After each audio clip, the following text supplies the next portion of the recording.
everybody. I'm Brittany Lewis, a breaking news reporter here at Forbes. Joining me now is Matt Taglia, Senior Director of Emerson College Polling. Matt, thanks so much for coming back on. Thanks for having me, Brittany. I'm really excited to speak with you today because you have a poll regarding the June 2026, so it seems like light years away, but it will be here sooner than we know it, primary for California's governor. What did you find? Who's the front runner?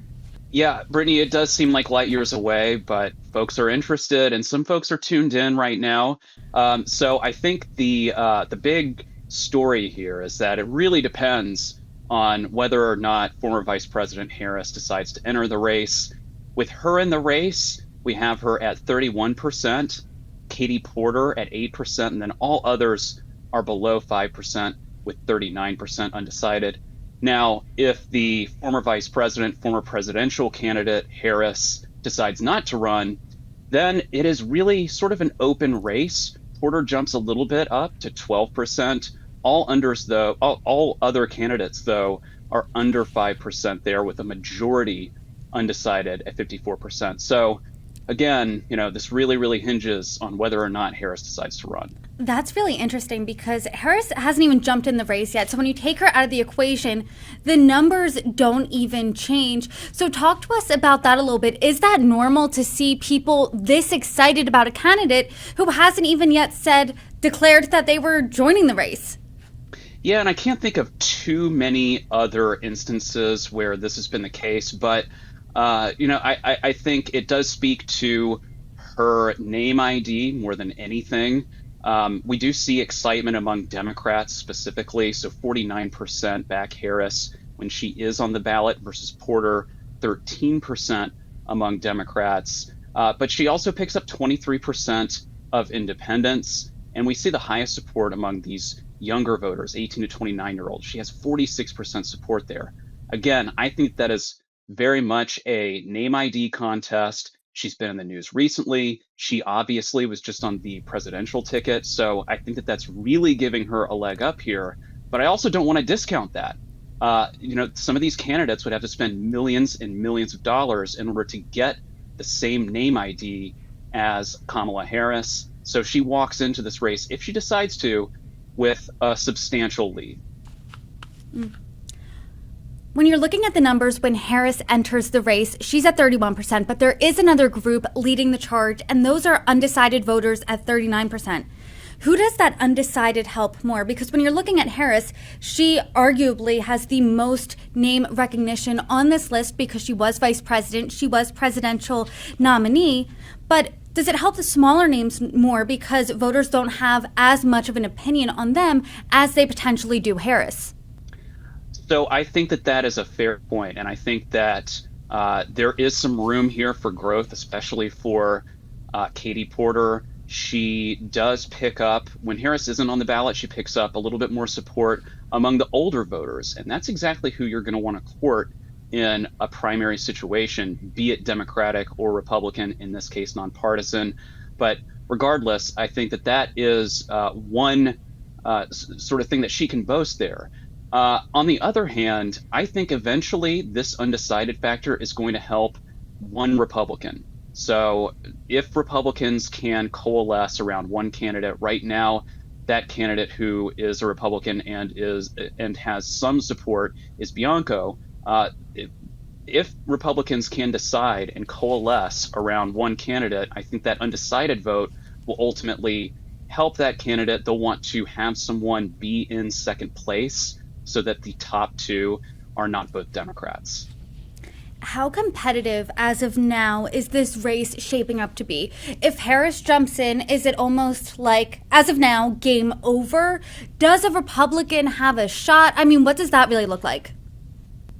Yeah, and again, I think it's going to be tough for another Democrat to rise to the top with Harris on the ticket.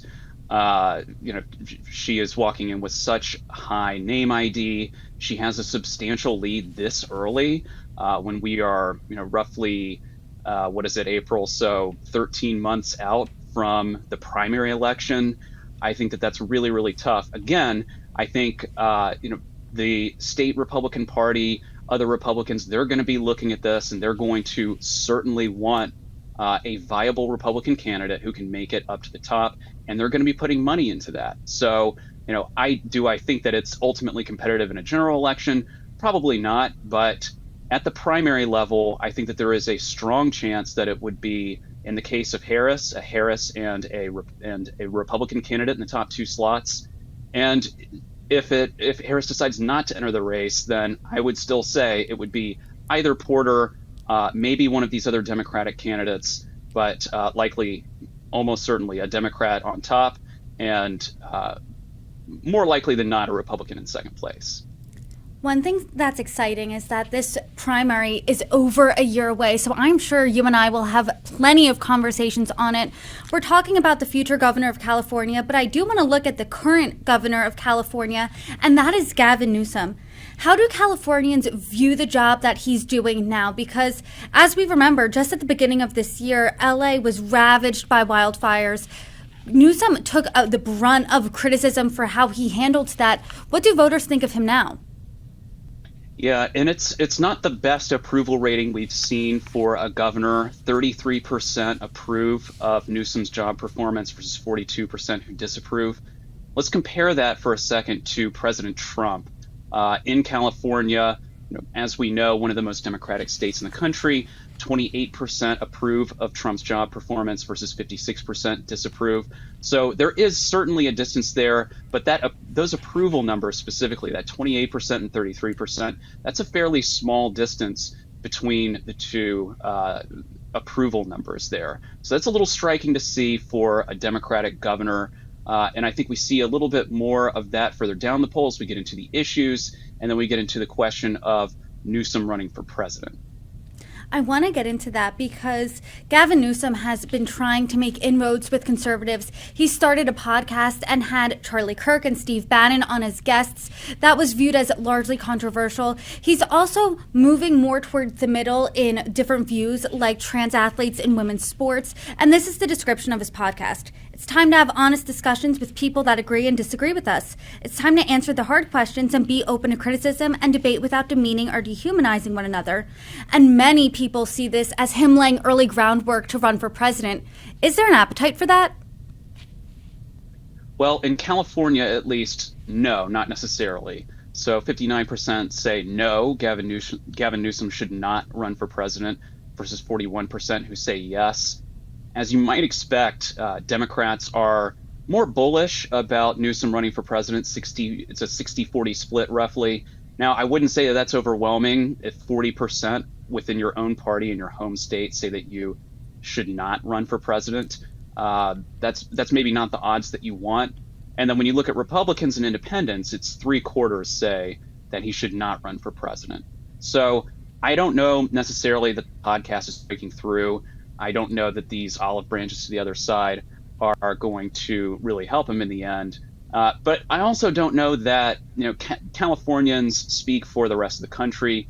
Does this mean that he couldn't win a primary in, say, South Carolina or on Super Tuesday? He very well might, and he could potentially be a viable presidential candidate. But when you look at the views at home among his own constituents right now, they are not favorable towards him as president. When you're looking at these statewide races and the national race, obviously, to be president, when you're looking at California in particular, what are some of the top issues facing voters still now? Is it like in 2024, the economy, immigration, and other? What does that look like? It's very similar to 2024. We still see the economy the top issue for folks in California. That's 40%. And that's remained true across the country for the most part. In California, it gets a little interesting, though, because housing affordability is 24%. So that's the second highest issue. You combine those two categories, the economy, including inflation, jobs, et cetera, plus housing affordability, which is another component of the economy, really, then you're at roughly 2/3 of the electorate who say that one of these is their top issue. And what's also interesting in California is that usually when we see housing affordability track up as a major issue, it's younger folks. It's folks who are in their 20s and 30s who are thinking about buying a house or hope to buy a home someday. but can't right now because of either interest rates or prices or for some other factors. That's not the case in California. It ranges between all of the different age breakouts. I think everywhere folks are feeling the housing crunch in California. That's certainly reflected here. And I think that this, in conjunction with the economy, are really fueling the approval numbers that we saw for President Trump and for Governor Newsom.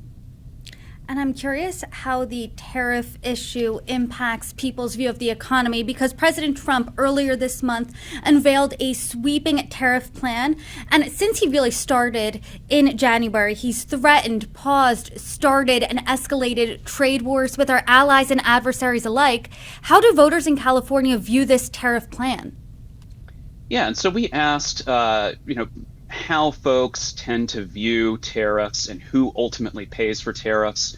And so we found that 60% say that it's a tax on the consumer, 22% say that it's a tax on the foreign country who has been had tariffs levied against them. That's pretty similar to what we found nationally. Here, though, we find that 40% of Republicans say that it's a tax on the consumer. It's a little bit different from the nationwide numbers that we see, but it is still, very different from how Democrats tend to view it. 77% say it's a tax on the consumer. I think that we're seeing that also reflected in that economic number up at the top. 40% say it's their top issue. And then when we talk about the stock market getting a little bit further down, folks are fairly concerned about the recent swings in the stock market, obviously due in part to tariffs. We've seen the tariffs roil the stock market. Global markets lost trillions in the immediate aftermath. When you're looking at tariffs and how voters view the market volatility, how does that break down really by demo? Yeah, so we see a lot of overall concern here for the recent swings in the stock market. We see 44% overall are very concerned. 28% are somewhat concerned. Only 28% are either not that concerned or not at all concerned. So I think it's fair to say that people are seeing the volatility in the market. They're likely seeing some effect on their accounts, be it bank account or their investments. And when we look at this by party, you wouldn't necessarily think that there's a partisan split in how the economy is performing, how stocks are performing, how their own accounts are performing. But we see 58% of Democrats are very concerned about the recent market volatility, whereas only 25% of Republicans say the same, and then 36% of independents say that they're very concerned. So again, I think that there is overall a lot of concern here, but there is a bit of a partisan tilt to this, and Democrats overall have much more than any other party here. Well, Matt, there is certainly a lot to look out for when it comes to both the California gubernatorial primary as well as the tariffs, and I'm sure you and I will have plenty more conversations on them both. Thank you so much for joining me. Absolutely. Thank you, Brittany.